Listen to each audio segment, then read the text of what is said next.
Hey there mga my loves Aquarius! Thank you so much for always staying here with me in this channel, babe. So bago po tayo magsimula, let me just greet everyone.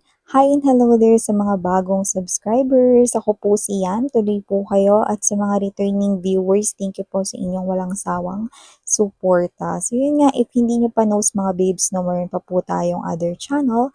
Link is down below. Nilagay ko sa ating description box. So sa channel na yan, no, meron tayong mga ina-upload na daily collective readings for all signs. Yes, you heard it right, no? Daily, excuse me, daily collective readings po yan. Ibig sabihin, everyday din po tayong nag-a-upload ng collective readings, no? Dyan sa channel na yan. So, if you're interested na tumambay din dyan, no, you might want to check out that link sa ating description box. Yan. No? So, just take only what resonates. Alright? So, wala rin po tayong gender dito, babae, lalaki, LGBT, lahat kayo welcome. Pwede nyo rin pong i-flip yung mga roles kung gusto ninyo since this is general reading.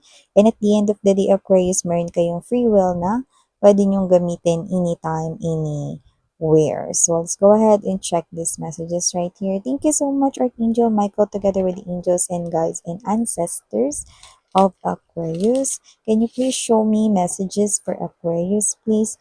Cross-watchers ni Aquarius, pwede niyo po i-flip yung roles kung gusto ninyo. And may Aquarius sa kanilang natal or birth chart. Welcome din po. Just take how this resonates.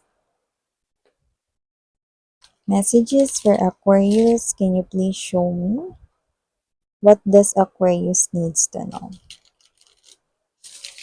What does Aquarius needs to know? Aquarius. May Aquarius placements. Welcome din. Okay. Let us see.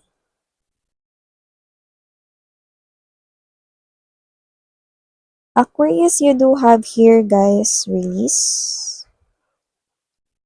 Present din healing. Andito din ang visionary. Fears. Box of rain. Adoration. Bottom of the deck, self-reliance, balance, and growth.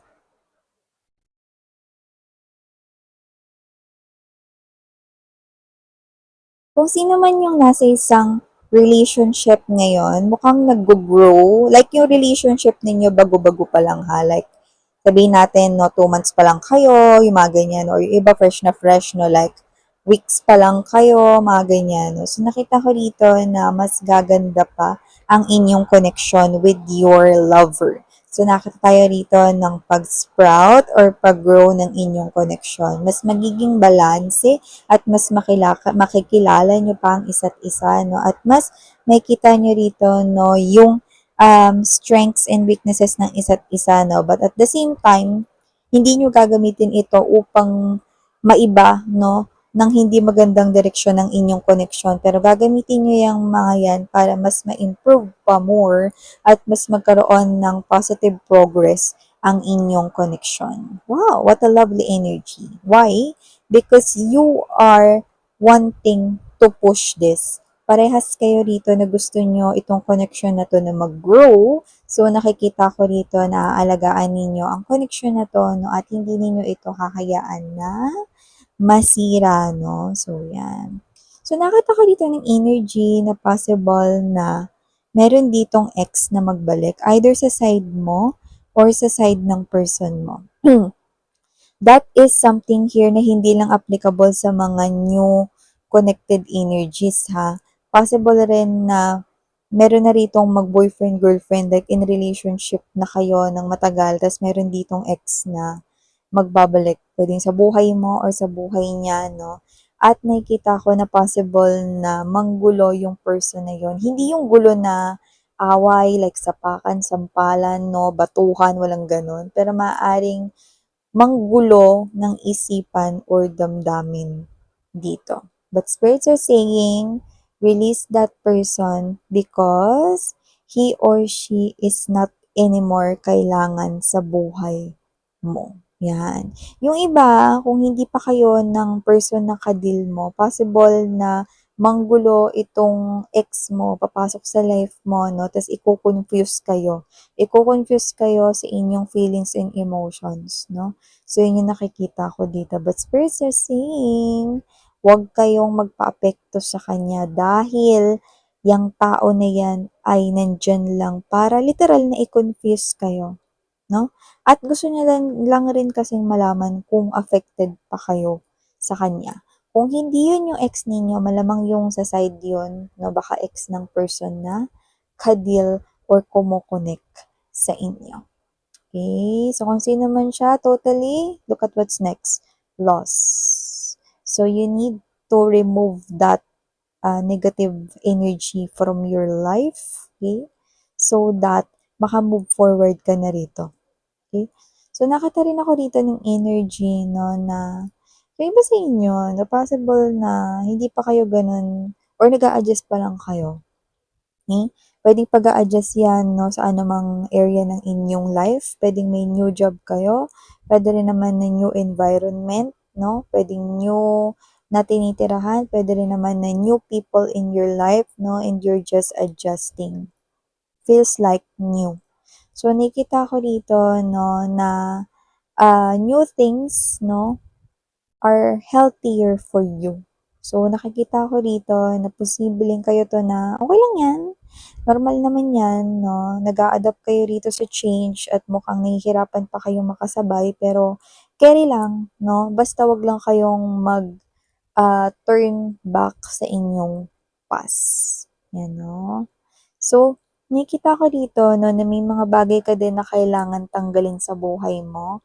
So, maaring tingin mo hindi yun masyado nakakaapekto sa life mo, pero nakakaapekto talaga. Yan, no, baka meron ka pa diyang mga bagay, no, baka pag naglinis ka, meron ka pang makita dyan na baka may gamit pa dyan ng mga binigay sa'yo ng ex mo, no? Yes, those can still affect pa rin your energy. Mm. Okay, para dun sa mga hindi masyadong alam yung about energies, no? Yung mga bagay may energies din po yan. So, kung meron ditong mga bagay pa na hindi mo pa naitatapon or naisasauli sa ex mo, pero yung iba hindi naman kailangan isauli, no? Binanggit ko lang yun kasi yung iba, yung trip nila, isauli, di ba, pag nagbe-break, okay? Pero dito, pwede mo naman tong itapon or ibigay sa iba. Carry lang, ano? Kung gusto mo yun ibigay sa ampunan, no, or para magamit pa yun ng iba na tao, then pwede mo yung ibigay sa iba. Pero yung iba, no, kung trip ninyong itapon, tapon nyo na. Ano? Hindi lang yan sa mga gamit. Okay? Basta lahat ng parang nag-cause ng trauma sa inyo, tao man yon, no? Sabihin na natin meron kayong nakaaway dati, no? Pero hindi mo alam, no, na meron pa pala kayong friendship bracelet, no? Na galing sa kanya, no? Hindi niyo lang napansin, no? Pero nung nakita mo ulit pag nag-general cleaning ka, no? Itapon mo na yan o kaya putulin mo. Yan. Putulin mo, gupitin mo bago mo itapon, no? Yan, nakikita ko rito. So, ganun yung gawin mo. Okay? Kung may mga sulat ka na ano, kailangan mo nang sirain yun. Kunyari may mga love letters ka pa galing sa mga ex mo. Eh, ex mo na yung mga yun, di ba? Initin mo na. Ay, miss yan, gusto kong itago ito.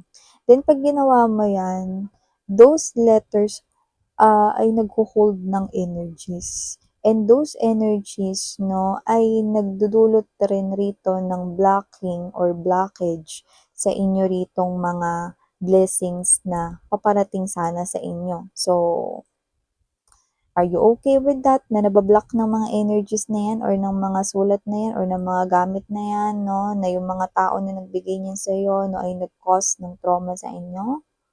Are you okay with that? Kasi sa akin hindi okay yun dahil gusto ko ma-receive ninyo rito yung mga biyayang deserve ninyo. Okay?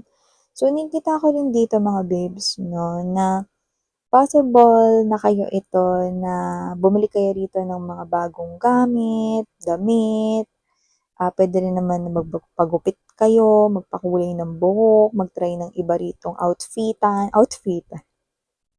Or kaya to na simple ita-try mo lang dito yung mga parang hindi mo pa na-try na flavor, yung mga gano'n. Kunwari hindi mo pa na-try yung matcha flavor, 'no, sa ice cream 'no, puwedeng ita-try mo 'yan 'no. Parang babasagin mo yung usual mo rito. Kunwari meron kang particular na in-order, kunyari nagpunta ka sa fast food. 'Pag pumupunta ka sa fast food, ang in-order mo talaga burger tapos fries, yun yung normal mo. Kunwari yun yung normal mong in-order 'no. Pero ngayon, eh, you want something new. Gusto mo naman ibahin, kunwari in-order mo nuggets, taray nuggets. Nuggets with syrup at saka apple juice, 'yan 'no. Hindi ka naman nag-a-apple juice kasi laging ang kasama nun ay regular Coke 'no. Example lang yun mga babes 'no. So parang ikaw 'to babasagin mo yung usual na ginagawa mo. So you're trying out 'no, new things 'no. Pero ang ganda nun, bakit kamo? Kasi the more na tina-try mo yung mga bago, nag-e-enjoy ka. Pero little did you know 'no, unconscious ka about this but I'm gonna tell you, yung paggawa mo ng pag-try mo ng mga iba't ibang bagay na hindi mo pa na-try ever is a very good, ah, action na dapat mong patuloy na gawin para ma-attract mo yung mga bago sa buhay mo. Mm. Kaya kung gusto mo ng something new, then you should begin in trying something new. Trying out the new things na hindi mo pa nagawa ever, 'no? Kumain ng ganitong pagkain, kumain ka naman 'yan, 'no? Mag-try ng ganitong color sa mga damit mo kasi yung damit mo puro ganito yung sinusuot mo, then gawin mo naman 'yan, 'di ba? So, try dito yung mga bagong things that you haven't tried before because those are portal, okay, of new opportunities coming into your life. Like, you're welcoming new opportunities, Aquarius, to enter your life. Yan. And, usapang pag-ibig, nakita ko dito ng energy, no, na meron ditong new love, no, na paparating sa inyo. Kaso medyo mahina yung loob niya. Kaya kailangan ng konting tulak 'pag nagkaroon na kayo ng connection, 'yan 'no. Galing kasi siya sa isang klase ng energy kung saan possible na, um, hindi talaga maganda yung breakup nila ng kaniyang previous partner, okey? At saka sa energy niya parang natural na siya ay soft-hearted, okey? Pero madalas rin kasi dahil dun madalas rin siya ritong naaabuso. 'No, lalo ng mga nagiging lovers niya. So, nakita ko rito 'no, na magkakagusto itong bagong tao na 'to sa'yo, pero magiging mabagal yung approach niya rito sa inyo kasi mahina yung loob niya. Kaya kung gusto mong bumilis, puwede ka magpahiwatig na gusto mo din siya para bumilis yung lahat. Ayun, puwede sigurong konti-konti 'no, parang akitin mo siya rito, i-flirt mo siya gano'n. Kasi yun yung magpu-push sa kanya or magtutulak sa kanya rito 'no, para masabi rito na, "Ay, mukhang like din ako ni Aquarius." 'Yan 'no. So, if you happen na magustuhan mo 'tong person na 'to, puwede mo yung gawin para mapabilis yung lahat 'no, kasi magiging mabagal talaga. Parang pong-pagong bagal 'no, yung magiging koneksyon ninyo 'no, para mas bilis-bilis 'no, gumawa ka na ng paraan 'no, hashtag landiin mo siya. So, nakikita ko rito mga babes 'no, may nag-aasikaso rito ng mga papeles-papeles. Kung meron kayo ditong boyfriend, girlfriend 'no, meron siya ditong may dalawa akong nakikita rito. Una, baka yung papeles na yun kasi nakakita tayo rito ng parang isang gusali 'no, kung saan maaaring nag-aayos siya ng papeles, mga papel, nakakita tayong gano'n. So, posibleng one, unang mensahe, possible na papeles yan na may kinalaman sa travel. Baka mag-travel kayo 'no, sa lugar or mag-cruise kayong dalawa 'no, parang malayo yun. Puwedeng sa ibang bansa or ibang bansa. Okay. Pangalawa, kung hindi yan tungkol sa travel, possible rito mga babes 'no, na inaayos niya rito ang lahat ng mga papeles na may kinalaman sa pagbubuo or pagse-settle down, pagpapamilya. Puwedeng mga papeles related sa kasal, baka marriage contract, inaalam niya na rito yung mga requirements, eme-eme. At okey, puwede rin dito mga babes nakikipag-usap na siya rito with the contract 'no, sa mga organizers and everything. So, nakita ko rito 'no, na possible na kung may boyfriend-girlfriend kayo 'no, either one, eh, mag-travel kayong dalawa or two, inaayos niyo na yung mga kakailanganin rito 'no, sa inyong pag-iisang dibdib or kasal. So, yun yung nakikita ko dito, Aquarius 'no. Pero last but not the least message, huwag kayong matakot, nakakita tayo rito ng box offering. Possible na magkaroon dito ng isa or higit sa dalawa rito na hindi masyadong madali challenges na paparating sa life mo. Miss yan, ang dami nun. Sabi mo more than one. At hashtag hindi madadali challenges ito. Pero kagaya ng una kong binanggit, huwag kayong matakot. Okay? Kasi nakikita ko rito na ang gusto talaga ni universe ay maging matapang kayo. With the fears right here. Okay? Gusto ni universe maging bulaklak kayo rito, no, na ano man yung bagyo, kumidlat, kumulog, no. Nakikita ko rito na magiging fresh at magiging kasing ganda pa rin kayo nitong mga gigantic na mga flowers ni ito. So, ibig sabihin, nakaalalay sa universe sa mga pagdadaanan mo. May mga tao siyang ipapadala upang tulungan ka sa mga paparating na mga challenges na yan. No?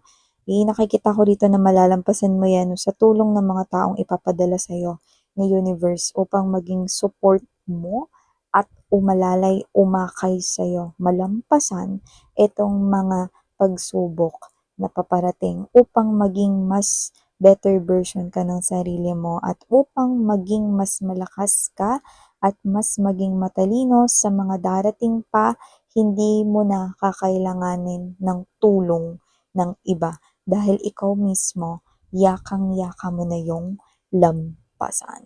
Taray! Yan mga babes, no? And ingat-ingat lang, nakakita tayo rito ng small injury. Okay? Yung iba pwedeng sugat lang na maliit o yung iba naman baka pasalang, yan 'no.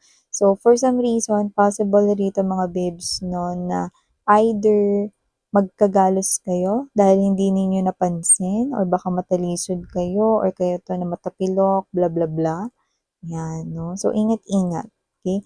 Kasi yung iba possible na hindi naman kayo nagmamadali, pero hindi naman kayo nakatingin sa nilalakaran ninyo. Yan. So, ito yung mga energies na nakita ko here for you, guys. And muli ako po si Yan Sang Heo Love in Light. Annyeong!